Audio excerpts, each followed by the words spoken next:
Hi. So you probably don't know this, but I play just about the grindiest game in the world, Beestorm Simulator. I have like 11,000 hours in this game, and it's kind of insane, yeah. But as you can tell from my LEGO videos, I'm kind of nerdy, so I go like above and beyond in the nerdy parts of this. So I do math to calculate things, and I eventually started programming things for it. So yeah, I can show you the stuff I've done. So this is the original base TAD sync that I've worked from, and this is by Slymi, so thank you. But yeah, so it sends your alt account to a field, so you can have so you can use the blue field booster better. So it sends it to the blue flower field or the bamboo field if you have that field boosted.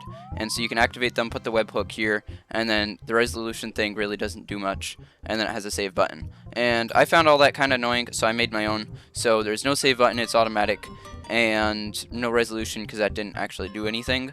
But yeah, so you can see it has some other options too. But yeah, so it has the same webhooks, but then in addition to the webhooks, you have an option for the color you want to send the alts to. So the blue sends them to blue flower or bamboo field, but white can send them to some white fields. I don't know, I haven't used it because nobody's going to use it, but red's actually useful.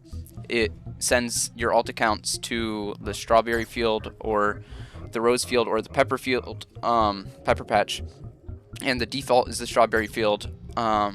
So that I've actually made honey with. I've made up to like somewhere from the 1 to 5 trillion range an hour as a red hive, which isn't good for a level 20 hive and an alt sync, but it is still something, so it works. And then you can do just pine in case you don't have alts and you want to use this for the glit extension specifically, which is right here. So you can see you can have no glit extension if you just want to use like the webhooks or something.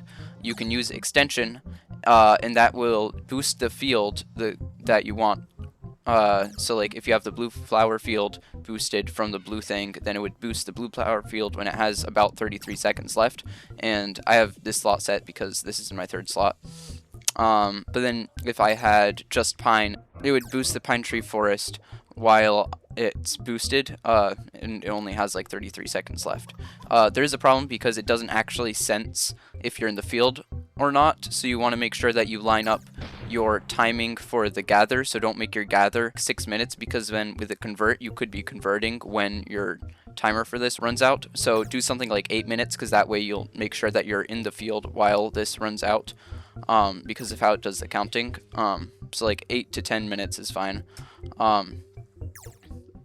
Yeah, and then it also has boost, which will just like spam the 3 button. And the way the extension works is it uses the glitter at the end, so you get the most out of your glitter. So it's like giving you 2 times as much because it extends the boost, which means that if you had like a 3x boost in the blue flower field, then you have a 4x afterwards, which really helps instead of having like a 1x in pine or something.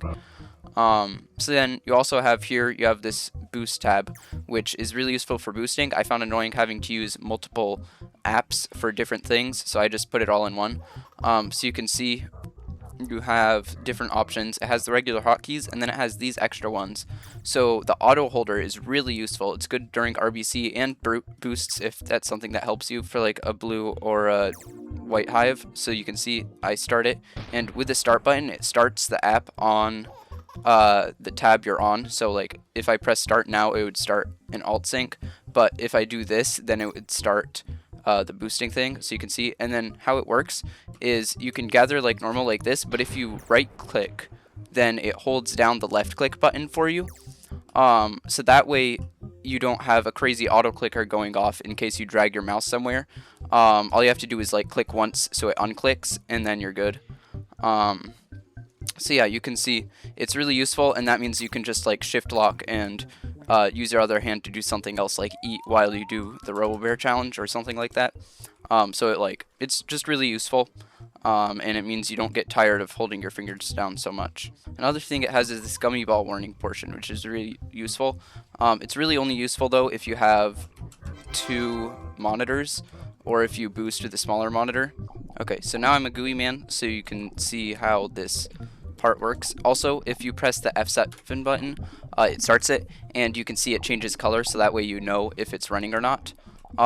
So yeah, if I'm in here and I'm running the gummy ball warning, it'll warn you when this is at 800 or 900x. So because the image hops whenever you swing your tool, it is a little inaccurate, but it is good because like when I'm boosting, I'm not really paying attention to this tiny label in the corner, like I'm just not.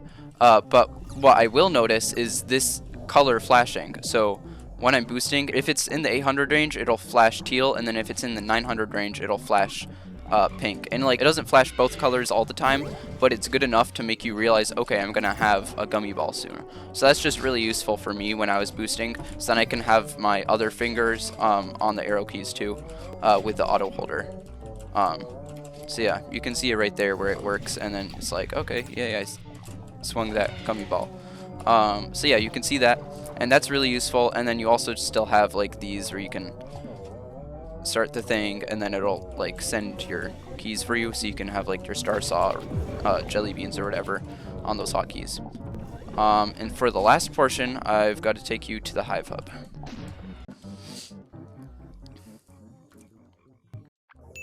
Okay, now I'm here, so I can show you this last portion. So this last portion is just a simple macro for the Hive Hub field, so you can maybe grind that badge down here, which I still haven't really done, but you can do that, and you can use it while you try to trade people. So like, you might want to trade people, but want to be able to like do something else and not really think about it. So what you would do is like, if you don't want to think about it and you want to be able to make honey still, then you can do apply these three, so then it'll post the message you have right here, and then it'll walk around in a circle in here and use the shift lock.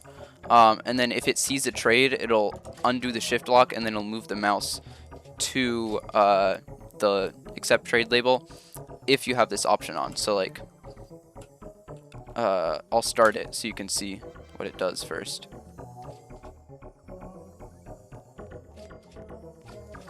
So yeah, you can see it aligns itself in the corner, and then it does a simple octagon pattern in here. And it stays on the edges because those are usually the parts of the field that have the least amount of collection from. So it just helps.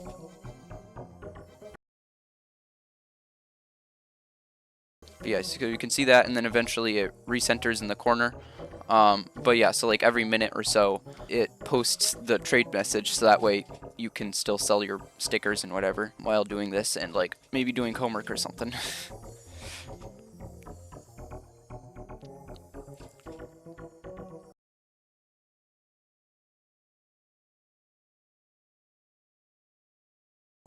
Okay, so you can see it just happened. It ended the macro, and then it moved the mouse to this, and then all you have to do is accept, and then I can give them a free clipper like I promised. Yep, that's how it goes. So yeah, thanks for watching so far into this video, and I hope to see you guys next time. Bye!